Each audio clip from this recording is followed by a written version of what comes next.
आस्था channel पर प्रभु की परिभाषा प्रभु की देखकर बहुत से भक्तात्माओं ने ये आशा व्यक्त की कि कोई ऐसा प्रत्यक्ष प्रमाण सामने आवे कि जिससे हमें सिद्ध हो कि परमात्मा कबीर साहब वास्तव में प्रभु हैं। अब कबीर साहब कहते हैं कि पर्वत पर्वत में फिरा कारण अपने राम, जब राम जैसे संत मिले जिन सारे सब काम। कबीर परमात्मा अपनी ही महिमा स्वयं ही गाते हैं और कहते हैं कि परमात्मा से हम जो सुख चाहते हैं, पुत्र बांझ को पुत्र हो, बंद कर दे। ये आपके सामने एक अनमोल उदाहरण है। ये एक परिवार खड़ा है। ये जिला रोहतक हरियाणा के गांव चिड़ी के रहने वाले हैं और इस बहन के जो अब देखो सामने, इस बहन की आयु लगभग 57 वर्ष है और साथ में ये नवजात शिशु इनकी गोद में है। ये इनका पुत्र है। पहले ये सामने जो लड़की खड़ी है, ये सामने सुलोचना नाम की लड़की, ये बड़े वाली देखना, इसका नाम सुलोचना है। आपकी कितनी आयु है बेटी?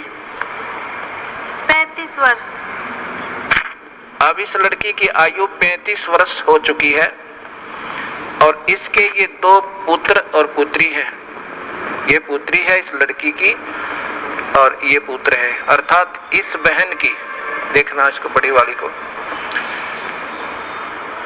क्या नाम है तेरी माँ का?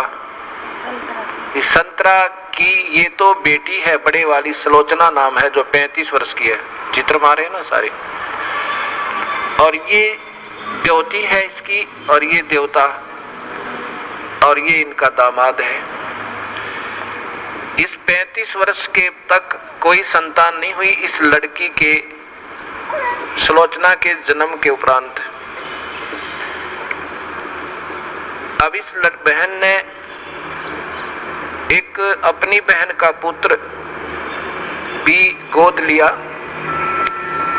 जब वो 10 वर्ष का हो गया तो उसकी मृत्यु होगी। उसकी मृत्यु के बाद ये पागल होगी। इस संतरा की ननंद गांव झांसुआ के अंदर ब्याही हुई है। वो बहुत बीमार रहती थी, सब जगह घूम ली थी, बर्बाद हो चुकी थी और कबीर परमात्मा के चरणों में आते ही कर्म दंड कटते ही वो स्वस्थ होगी। 4 वर्ष हो गए। तब वो अपनी बीमारी का इलाज हो जाने के बाद उसने फिर अपनी इस भाभी से प्रार्थना की जिसका संतान नहीं थी। एक पुत्री होने के बाद ये जो सामने आपने चित्र में पुत्र को लिए हुए दिखाई दे रही है। फिर इधर लो, उसने जाकर के अपनी भाभी से संतरा से प्रार्थना की कि आप यहाँ नाम ले लो। ये पागल हो चुकी थी, ऐसे इसका इलाज भी करवाया गया कि ये पागल हो चुकी है, मेडिकल आदि में ले जाकर। तब इसने प्रार्थना की कि आप हमारे गुरुदेव इस दास का नाम बताया, वहां चलो, उनसे उपदेश लो। कबीर परमात्मा की रजा से आपकी ये सुनी गोद भी भरी जा सके है। अब 57 वर्ष की आयु में, और ये अनमोल कहानी करना कोई बच्चों का खेल नहीं है। ये पूर्ण परमात्मा कबीर साहब की समर्थता का प्रत्यक्ष प्रमाण है। ये नहीं मानी कि अब नहीं हो सकता कुछ भी। तब उसने बहुत प्रार्थना की, इसको कह सुन करके यहाँ ले आए इस आश्रम करौथा में। नाम लिया। नाम लेते ही परमात्मा कबीर परमेश्वर ने अनहोनी की। ये बांझ को पुत्र दे, कोढ़ी को काया दे, वो प्रभु कहलाता है। ये गर्भ रहा, ये बच्चा परमात्मा ने भेजा अपनी कृपा से। फिर भी इनके मन में शंका पैदा कर दी इन मूर्ख मार्गदर्शकों ने, क्योंकि ये तो बेचारी सऊदी में थी नहीं। पागल हो चुकी थी।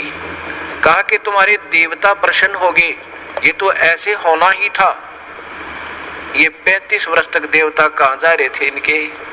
यही ये मूर्ख जो मार्गदर्शक कि कहीं तुम्हारी प्रभुता और तुम्हारे ये रोजी रोटी समाप्त ना हो जाए, फिर भी गुमराह करने की चेष्टा की। इनके दिल से यहाँ की आस्था हट गई और फिर अपनी उन्हीं देवी देवताओं के चक्कर में पड़ गई। ये लड़का 14 महीने तक माँ के गर्भ से बाहर नहीं आया।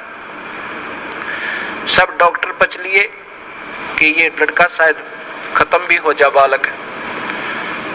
फिर वही जिसने इसको नाम दिलाया था, इसकी ननद, वो गांव गई और उसने कहा कि नादान तने जुल्म कर दिया।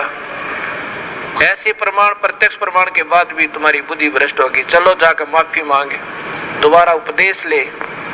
तब ये बेचारी यहाँ आई और जो भी उन देवता का दर रखा था वो कुर्डियां बठो क्या ठा गए।